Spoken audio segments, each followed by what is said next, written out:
ও নকশার জন্য নিবেদিত বিশ্বের বৃহত্তম জাদুঘরটির নাম হল the Victoria and Albert Museum. এ জাদুঘরে রয়েছে প্রাচীনকাল থেকে সংগৃহীত গয়না, পোশাক, আসবাব, ট্যাপেস্ট্রি ও কাচের জিনিসপত্র। এর ফ্যাশন বিভাগটি জগৎ বিখ্যাত। এখানে 14,000-এর বেশি পোশাক ও অনুষঙ্গের সংগ্রহ রয়েছে। জাদুঘরের কালেকশনের একটি বড় অংশ কোনো না কোনো বিশেষ উপলক্ষে তৈরি স্টাইলিশ পোশাকে ভরা। এই বিখ্যাত জাদুঘরে প্রদর্শিত হচ্ছে পপ রাজকন্যা টেইলর সুইফটের আইকনিক সব পোশাক, যা দেখা যাচ্ছে সম্পূর্ণ বিনামূল্যে। প্রদর্শনীটি চলবে আগামী 8 সেপ্টেম্বর পর্যন্ত।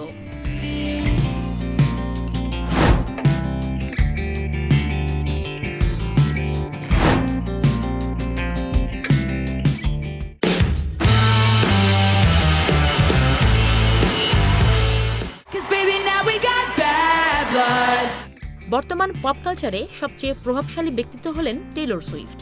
গত বছর শুরু হয়েছে তার ঐতিহাসিক সঙ্গীত সফর ইরাস ট্যুর। এরপর থেকে নিত্য নতুন রেকর্ডের জন্ম দিয়ে চলেছেন এই তারকা। ইরাস ট্যুর এখন ইতিহাসের সর্বোচ্চ উপার্জনকারী সঙ্গীত সফর।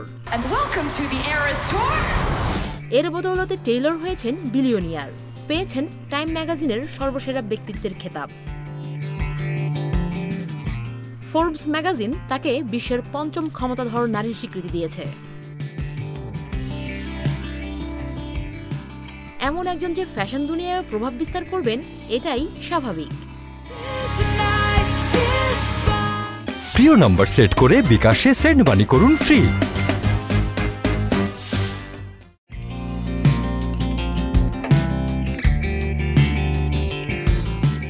টেলরের কনসার্ট ও রেড কার্পেট আউটফিটগুলো ফ্যাশন জগতে পরিণত হয়েছে আলোচনার খুব ভালো বিষয়বস্তুতে।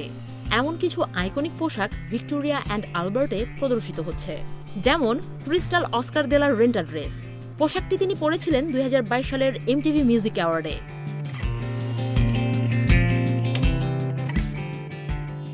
অস্কার দ্য রেন্টার আরও একটি ড্রেস দেখা যাবে প্রদর্শনীতে। পাউডার ব্লু ফ্লোরাল গাউনটি টেইলর তার Taylor Swift the Eras Tour musical প্রামাণ্যচিত্রের প্রিমিয়ার শোতে পরে যান।